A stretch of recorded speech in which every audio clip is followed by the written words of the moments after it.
If the red ball and white t-shirt didn't make it too obvious, today we're talking about the World Test Championship. Welcome to another podcast of Bagher Adda. Joining me today are three very special guests, two of whom are sort of a familiar face on this channel, Upayan, Bose, and Romit Ganguly. And for the first time with us is a very special person straight from Toronto, Fardin Afnan. So Fardin, welcome. Thank you. Thanks for having me on the show, guys. No, definitely. And welcome to you two gentlemen. Welcome back. So let's start with our first time guest, Fardin. World Test Championship. Let's forget that the tournament has happened. How important Yeah. was just the concept of a Test Championship tournament in terms of rejuvenating Test cricket? I don't like to use the word reviving because I don't think it was ever Yeah. dead, but more like rejuvenating this format. How important was it? No, for sure. I feel like it was really important because the focus was definitely shifting towards the T20 with all the practice cricket that's been going on around the world, and most of the lower ranked teams whenever they played, it was like a dead rubber. Like no one really paid attention.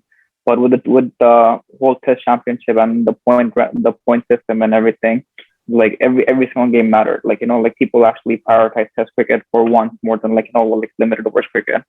And I mean, although like there are some pros and cons with this whole concept, but I feel like for the most part, like kudos to ICC for like putting something like this in place. Because this was like I think they've been like planning something like this since like 2013, but it just took a like while to actually put everything in place and like get the ball rolling.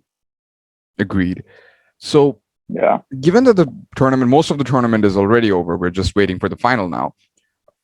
Upan, how important, how impactful do you think the tournament has actually been? Like we've heard from Fardin how important and why it was important. So how impactful do you think it actually was? Let's not discount the fact that pandemic kind of ruled out a lot of plans that were supposed to happen, because the World Test Championship did help in gather the kind of lost interest that had happened regarding Test cricket. I think what WTC managed to do, at least the first cycle managed to do, was it revived interest in all the games in the series. Often, what happens is that you don't really find a draw interesting, because people tend to think that 5 days and then the match ends in a draw. It's pretty bland of a contest. So, given the fact that now the points are being allotted for draws as well, I think that actually has made the fact that if a team actually manages to go for a draw in an away test, like we saw with India in the Sydney cricket ground, I think that just creates a different kind of excitement among the crowd and the viewers. So I think these are definitely some positive impacts.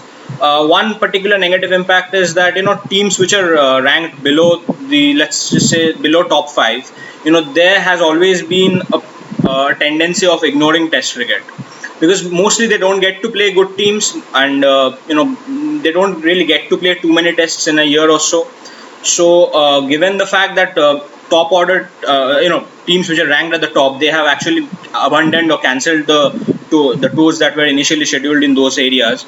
I think the interest for I mean, if they were trying to gather interest in an overall basis, I think that particular objective has been failed to achieve. So I think there's pros and cons, but more so that I think the pros are slightly ahead. So yeah. Now, Fardin, coming back to you, the two teams that were most successful in this tournament are the two finalists, of course, India Yeah. and New Zealand. Uh, They both had different paths, different journeys along the way, but do you see anything common in the performance and the results for these two teams? Yeah, like two things I can point out like straight away with India and New Zealand is that their pacers have done really well, like always. And like to be honest, in the subcontinent for the recent in the recent like last couple of years, like India's been laying the blueprint for pacers like from like this part of the world and how to actually go like abroad in foreign conditions in like South Africa, England, New Zealand, Australia, and do well over there. That's definitely the one of the main reasons why they did well. And also like another point I would like to talk about is the new players coming into the mix. Whoever came in, they knew no the thing what was at stake during the World Test Championship, and we saw especially India versus Australia. So in my opinion that's because I mean I've only been watching Test cricket for so long, let's just say 12, 13 years, but that's hands down the best series that I've ever seen in my life, India versus Australia. Especially a guy like Muhammad Siraj, he really impressed me. The way Virat Kohli kind of took him under his wings, and then he was you know what, go son, do what you do best. Yeah. One thing I would like to mention is that's something common between India and New Zealand. Something a lot of fans take for granted, that's winning home series.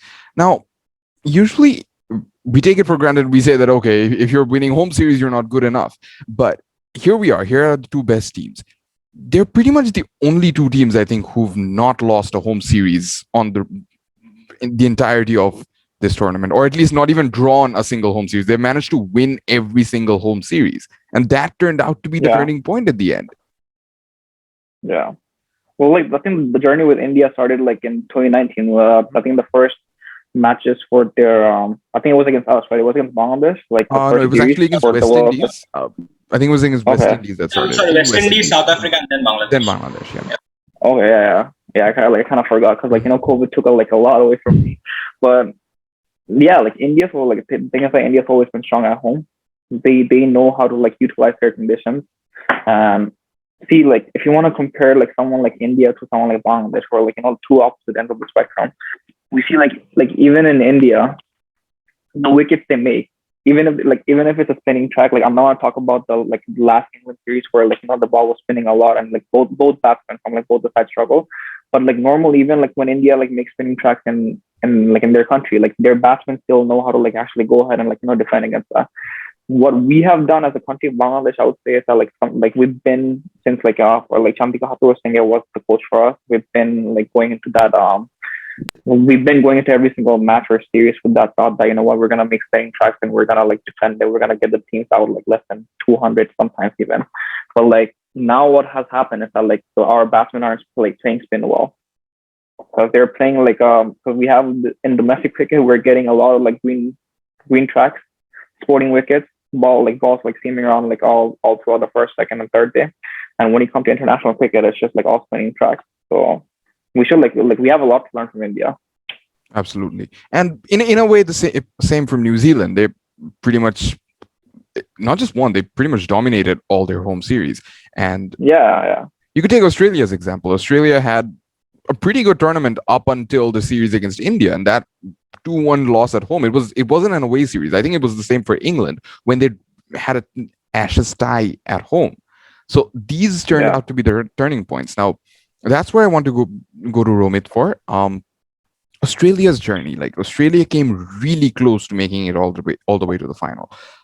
Could you tell us a little about the entire journey and why they fell short at the end? Sure. See, as Australia started off with the test with England, we saw Australia emerged as the victorious in the first test only. So it ended in a tie. Australia was really good at England home. Drawing a test series with England at their home is actually a very good thing to be, and it's commendable also. So Australia was really started their campaign really well in a good move. Then they also defeated Pakistan in their home. They also defeated New Zealand as well.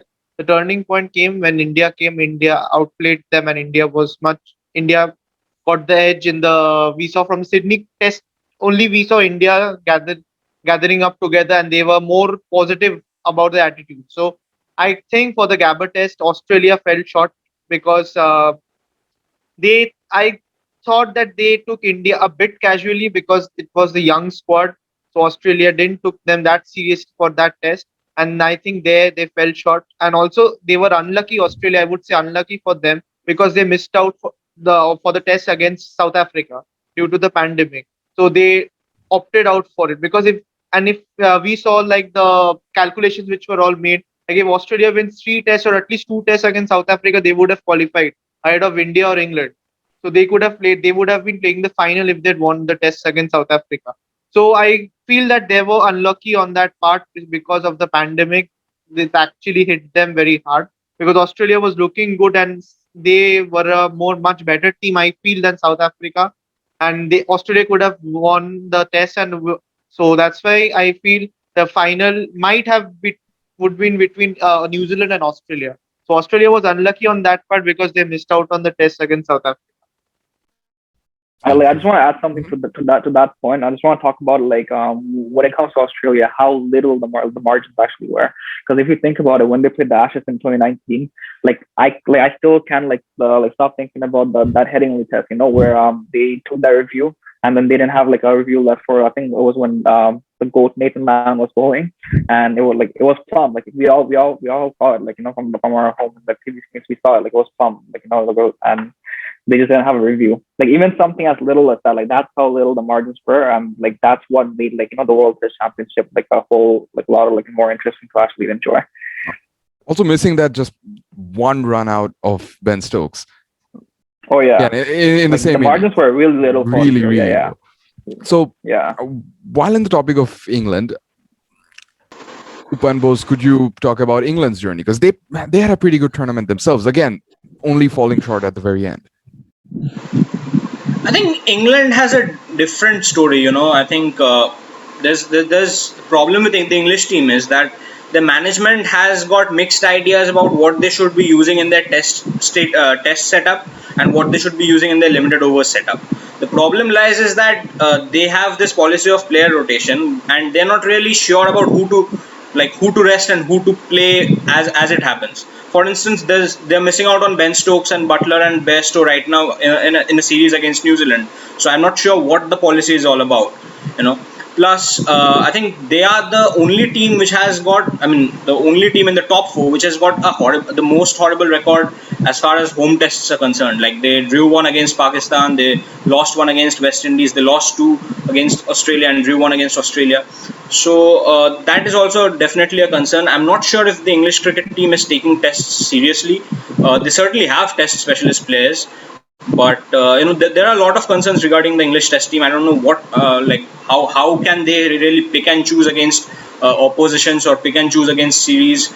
I still feel that after the Sri Lanka tour where they basically dominated the entire series, it just didn't really seem that England could actually lose 3-1 to India at India's home. Because the first test also they showed what they're capable of doing, and no matter how many accusations they make regarding the pitch being not helpful for them, I think they didn't really play their best players. They didn't really study the pitch well, of course, and I think that's what's been with the English team. So yeah. Going with this performance of slightly weaker teams, we come to like Fardin touched on Bangladesh. Other than that, Sri Yeah. Lanka hasn't had the best tournament either. And if we do put two teams in the similar category, it would probably be Pakistan and West Indies, who haven't exactly had the worst tournament per se. And some of their matches, the results may not be shown like that on paper, but some of their matches were actually closer than what the outcome would suggest. So, first, could you talk about something that was common in between when it comes to the failures of Sri Lanka and Bangladesh, let's say? You want me to go on? Sorry? Do you want me to take it? Yeah, sure. This one's for you. All right. Yeah. So I mean, I'll start with Bangladesh at first. For Bangladesh, for as long as I can remember, we've never been good at Test cricket. We've never, and there's been and it's an open secret that a lot of our players, they don't want to play Test cricket. Me and you, we both know that, and so they definitely tried. Coming into this whole World Test Championship, they tried going with a brand new approach. And in the beginning, they were still with their whole mindset of what, the spinners are gonna win us the games. And then as in the tournament progress, we later saw the mindset shift a little bit towards in favor of the pacers. So I wouldn't say there are a whole lot of positives for Bangladesh, but we just have to play Test cricket more seriously. We have to take it more seriously, and first and most importantly, we have to fix our whole domestic structure. like back in the days, like I remember back in like because my uncles used to play, and I like remember hearing stories for them like and how competitive like our first class like cricket actually was back in like those times, like like the early so mid to late 2000s. So I just feel like we have to like fix up our domestic structure, and that's the only way we can like start doing well in Test cricket. And as far as Sri Lanka goes, I feel like they're going through like a transitional phase right now. They have some positives from this whole World Test Championship. They got some guys like Lasit Embodenia. They got guys like Hasaranga, and they're definitely gonna be big assets for Sri Lanka. I just feel like their batting, like I mean, their openers were like quite like experienced. Dimut Karunarak and who was the other one? Larry Tririmane, right? Yeah, Tririmane. Like Tririmane actually the way he changed a lot of like with his batting, the way he approaches his game, his technique, like he closed it up a little bit more. So those are like some of the few positives for Sri Lanka. They had like a strong like opening pair, and they got some good like young like players coming up the ranks. I think Romit wants to say something. I want to throw a question, like as you mentioned about Sri Lanka, Bangladesh. Like, if you don't mind, then they are a comparatively weaker test side than compared to the top four. So, if this WTC continues, do you think it will be only dominated by the top four like Australia, England, New Zealand, and India, or it will actually Bangladesh, Sri Lanka prepare for this, or just focus on one days and T20s? Because they know that World Cups are also there for T20s and one days. So would they only prepare for that, make a team that can win them World Cup in T20 and one days, or do you think that they can always also prepare for the World Test Championship, and also can come out on top over the top four, which the current top four? So do you think the Sri Lanka, West Indies, and Bangladesh, these teams can actually come up to the mark? I mean, it will take a while, like for them to be honest, it will take a lot of time for them to actually comp within the same ranks as like teams like India, South Africa. Not South Africa, they did really horrible in the World Test Championship, like India, England, New Zealand, Australia. But like I feel like they have started to take Test cricket more seriously because of World Test Championship. And we know like those who are Bangladesh fans, like we know like it was because of World Test Championship. Like prior to that, the whole build up to having like like separate teams for separate formats, like that all happened for the World Test Championship, and I feel like that is the like way to move forward. And as far as Sri Lanka goes, they're gonna be back. Like I feel like it's just like they're just going through like a transitional phase. Their domestic cricket is still really strong, although they have a lot of disputes within their board regarding like contracts, and their board's also similar to Bangladesh like cricket board. Like they have a lot of corruption in their board. So I don't want to touch on that, but they will be back. Like they have the talent and they have the system and back in place at home. I'm going to answer this question a little differently. Let's take West Indies, for example. West Indies, off late, we don't really take them to be the strongest test side. But I feel like they were, if this tournament had any underdog, that was pretty much West Indies. At various points in time, you actually saw them punching above their weight. They won a game at Southampton, which was very convincing, and it was a beautiful test to watch. With the second string team, they actually won in Bangladesh. And why that's impressive is because with a far stronger team on paper, they actually lost 2-0 to Bangladesh. I think that was at the end of 2018. Whereas they're actually winning with a far weaker team, far more inexperienced team in 2021. And other than that, they actually had a few good games here and there, similar to Pakistan. Again, Pakistan almost won a game against England. I think that was at Old Trafford, the first test of the 3-match series. And it was just one partnership of Butler and Chris Stokes, which pretty much took it away from Pakistan at the very end. So I feel like these two countries could set a better example for teams like Bangladesh and Sri Lanka as to what they should follow, what they should aspire to do in the next possible cycle of the World Test Championship. Following up, I feel like let me just add something to it. I feel like for West Indies, like one thing that played in their part is that like especially in the Bangladesh series is that sometimes inexperience can it can play into your favor, because like when you come into the when you just walk into the field, you're not thinking about a whole lot. Like you don't have the pressure. Like you're just like naive to after what like international cricket really is. So you just go out there and enjoy the game, and I think that's exactly what happened. That's probably just a side comment on that. That's probably what beginner's luck actually is. It's not actually luck. It's just this beginner trying to enjoy himself, and he just does well. That's probably what beginner's luck actually is, and that's a term that's always I used. mean, as far as Kyle Mayers go, because I used to and I was talking about it because I used to have my own podcast which before it got taken down and everything, but it's still if you go and listen to it on Spotify. I actually talked about it before the series that this guy's gonna be he's gonna be one of the guys to look out for in that series, especially from the West Indies side, and that's exactly what happened. Kyle Mayers, he went ahead and he scored a double century on debut, which is one of the one of the most that was a statement making double century from him. That too on a If fourth ever innings. there It was. wasn't a first innings double century or a second. It was a fourth innings Yeah, double on century. a fourth innings. Yeah, I think this Upayan wants to guy say has a something. bright future. Mhm. Yeah. Yeah, I just want to put my take on this. I think for teams like Bangladesh, not just specifically Bangladesh, it's kind of unfair to them. Like if I was a Bangladeshi fan, I would have every right to complain to the ICC because two teams which are traditionally weak against spin, Australia and New Zealand, they were supposed to tour Bangladesh, and the kind of crowd engagement that can bring in, the kind of the kind of viewership that can bring in for Test cricket in Bangladesh, the BCB just completely missed out on that. Sure, they can put up the excuse that there was a pandemic which was happening, but they still managed to send their players to the IPL. I mean, India was recording cases daily at a rate which probably Bangladesh was recording in a month or so. So there's a hypocrisy in these boards where they are probably willing to send their players to play in leagues or in countries where the viewership will be high, where the revenue will be high. But that's just what they're doing. It's disparity being shown to Bangladesh, and I think cricket is being lost. Cricket is basically losing out on that because the World Test Championship, they wanted to sort of ensure that there's sufficient viewership when it comes to Test cricket in all parts of the world. But if the strong board or the teams which are ranked at the top, if they stop touring, let's say comparatively weaker sides, it just doesn't really help to achieve the overall goal.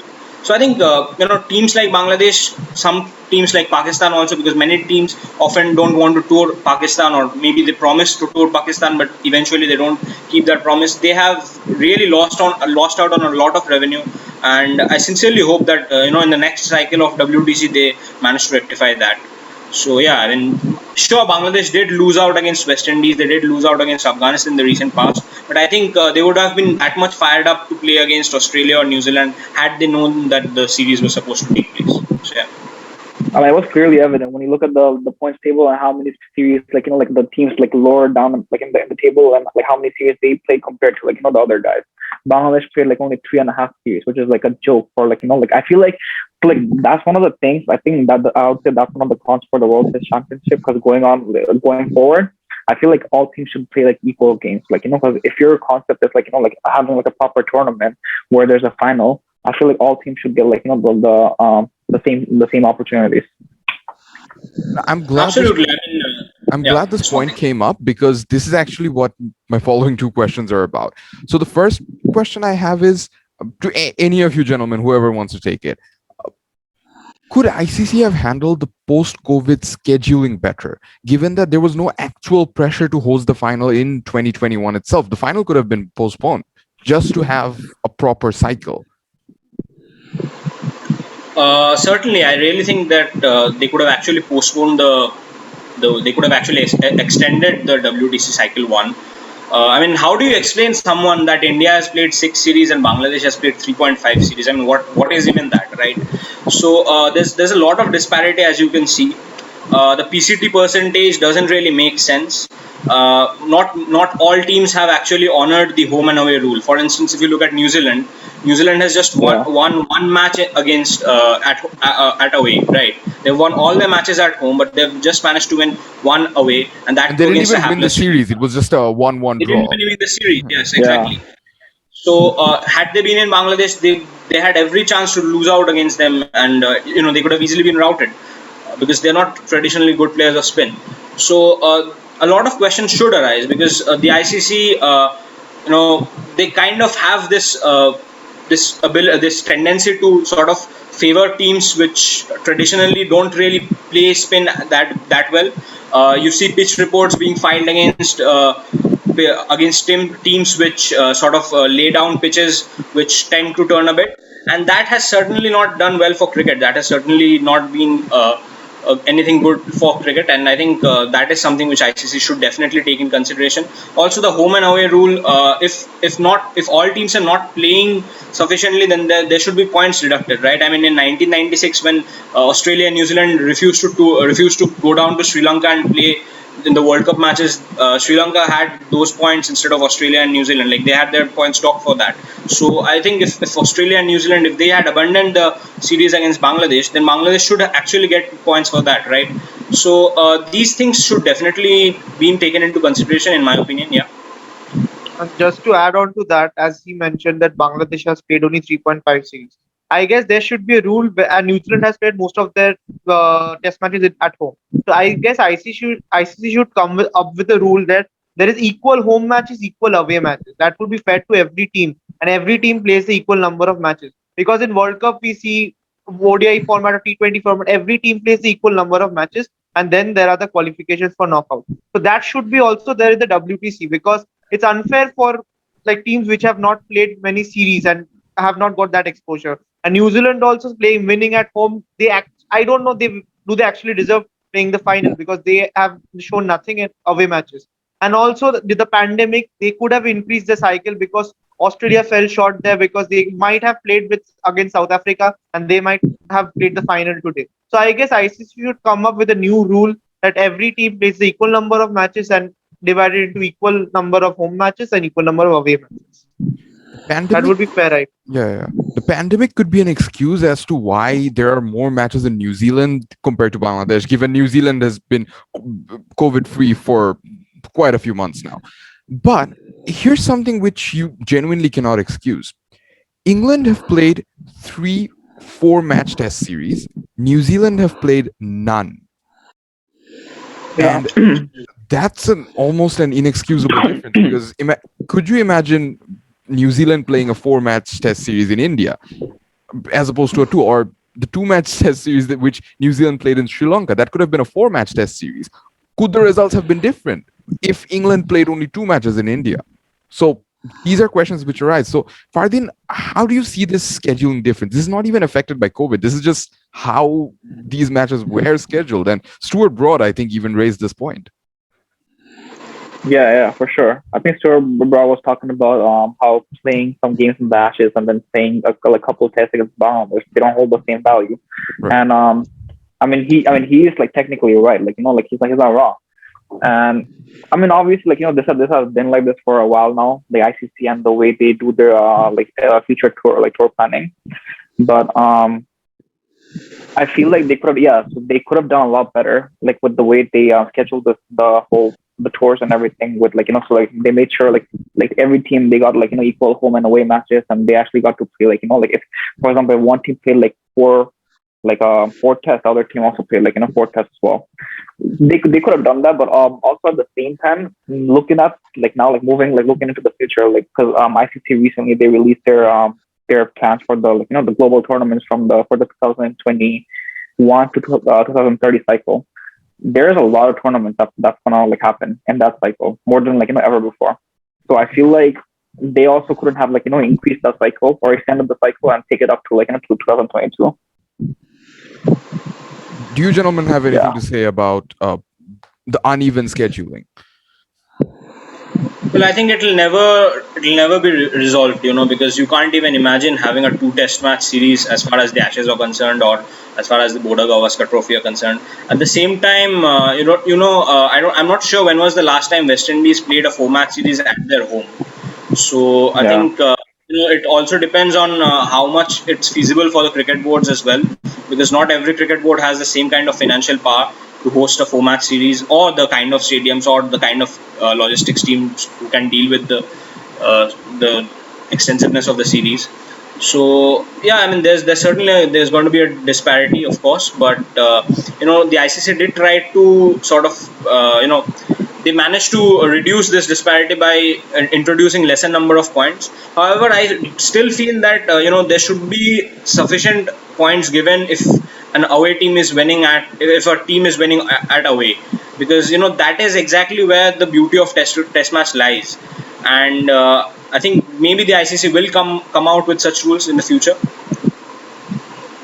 Like, I suppose winning 3-0 for India, winning 3-0 against South Africa at home, no fan would ever compare that to them winning 2-1 in Australia. Like, that victory in Australia, it's incomparable. Whereas on paper, it looks like the win against South Africa was more impactful. So these are the little things, the little nuances which could possibly be improved on come the next cycle of World Test Championship.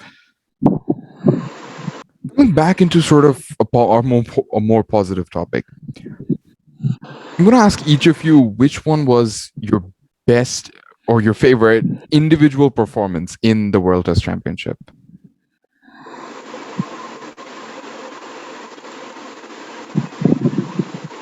I'll start, I guess. Personally, since I am an Ajinkya Rahane fanboy, I think the 112 in Melbourne versus Australia definitely stands out for me. To play a knock under under pressure that the Indian team was, and to be the face of the fight back that we started uh, under his captaincy. I think that was splendid. Ajinkya Rahane really hasn't done too much for India in the recent past. His scores hasn't really been, any sort of hasn't really been inspiring to anyone. But I still believe that he's one of India's technically most proficient batsmen, and whenever he scores a century, India all tends to not lose the match at least. So I really feel that that was the performance which sort of turned things around for us. Yeah. I'll go next. So can you guys hear me? Yeah, we can hear you. Yeah. So I would actually say, for me, the most notable performance that I still remember, and the whole or the innings that I remember still was Steve Smith's comeback innings. To come back after 12-month ban in the Ashes, in front of that crowd, because that crowd was pretty hostile. They were booing him even when he got his 100. So that was pretty tough. And I've seen Steve Smith up front, because there was a tournament in Toronto, Global T20 Canada, and I actually had the pleasure of working in that tournament, and so I got to be around Steve Smith a lot, and you could tell Steve Smith and David Warner, they were actually taking every game, even here they were taking it seriously, and the way they were carrying themselves. The way they were carrying themselves in the field, off the field, they actually paid attention. Where there were so many people in the crowd who actually had big posters and signs that were saying sandpaper gate and everything like that. Even over here, the limited crowd that we have, they were pretty hostile, and we had to kick a lot of people away from the stadium, because we didn't want that. Obviously, we didn't want to disrespect Smith and Warner. So yeah, for me it was Smith. There were a lot more notable performances, and I can go on and on about those. So if I had to pick one, it would be Steve Smith come back in the Ashes. And it's no And not only surprise that, he scored back-to-back centuries on that match, in both innings. and it's no surprise that they were Yeah. so dedicated, because you can see that right after the ban. David Warner, right after the ban, he didn't play a single international game, and then he comes into a World Cup, scores 600 plus runs. Steve Smith, we know he's a great test batsman, but the way he performed in that Ashes, it's incredible. I don't think we're ever going to see anything like that ever again. So, Romit, Yeah. your best performance. As an Indian fan, I would obviously emotionally say Rishabh Pant's knock at Gava, winning us and breaking the fortress at Gava. But to practically say, I would rate Ben Stokes' innings much higher than Rishabh Pant, and that was my most favorite innings for an individual performance. Because after a 9-wicket down, you're leading your team to a victory by scoring winning runs and scoring a century. That is actually something you can't think of in real. So that's why Ben Stokes' innings was the most favorite of mine. But after that, Rishabh Pant's innings was also crucial one, because we won at Gava and broke the fortress of Australia. So, just to wrap up on the proceedings, we've talked about the entire first cycle of the World Test Championship leading up to the final. The final, of course, we'll cover on our next episode.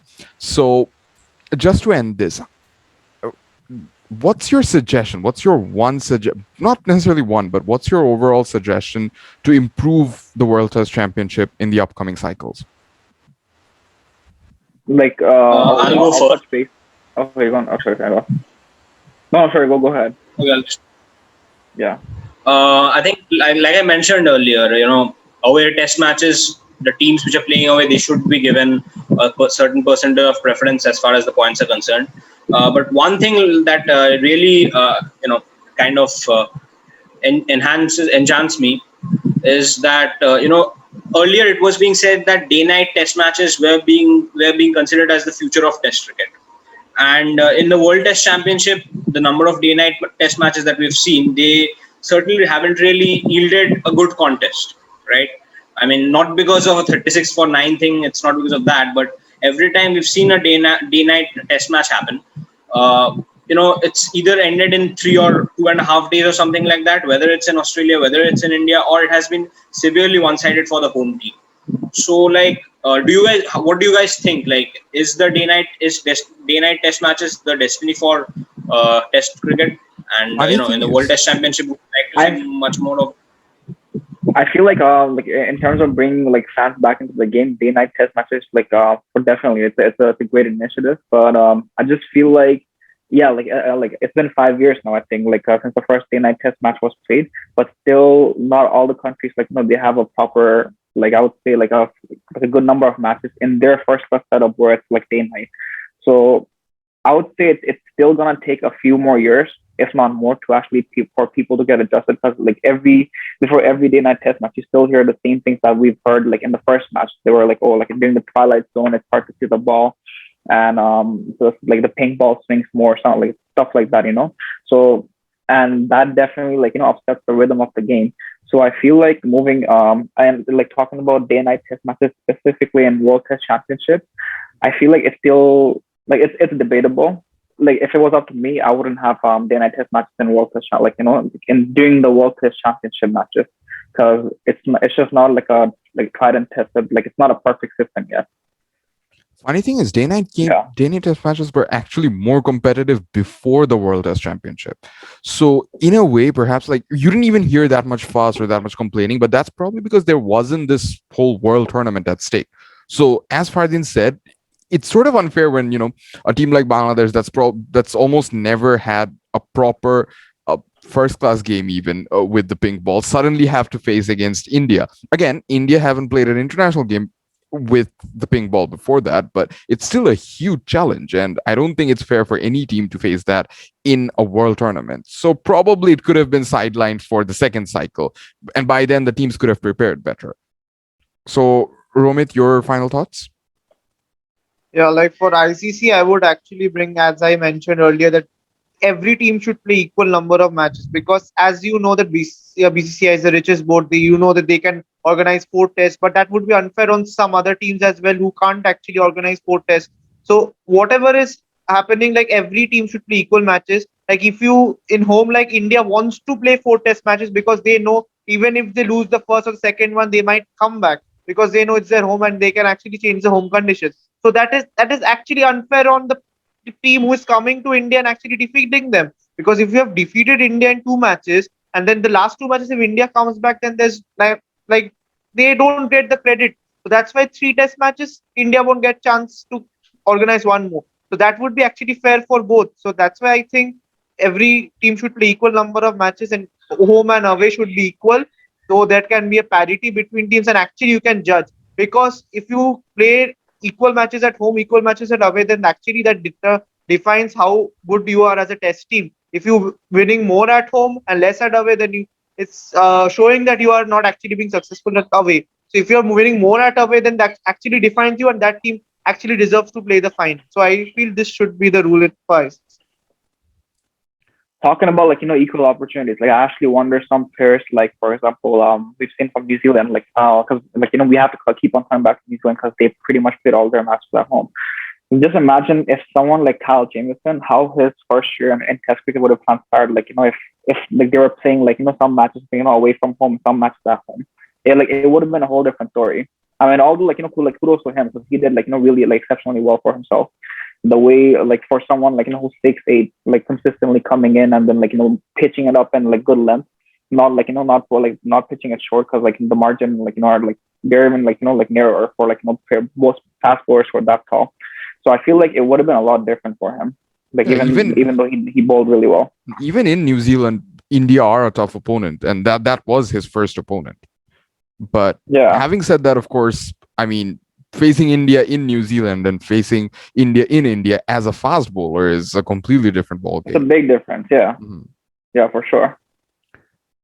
So I think that concludes our discussion for the first cycle of the World Test Championship leading up to the final. And as mentioned before, on our next episode, we will discuss the final.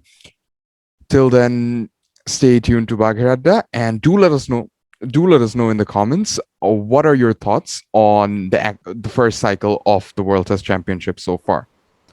Thank you very much for watching. Thanks for having us, guys. Thanks, man.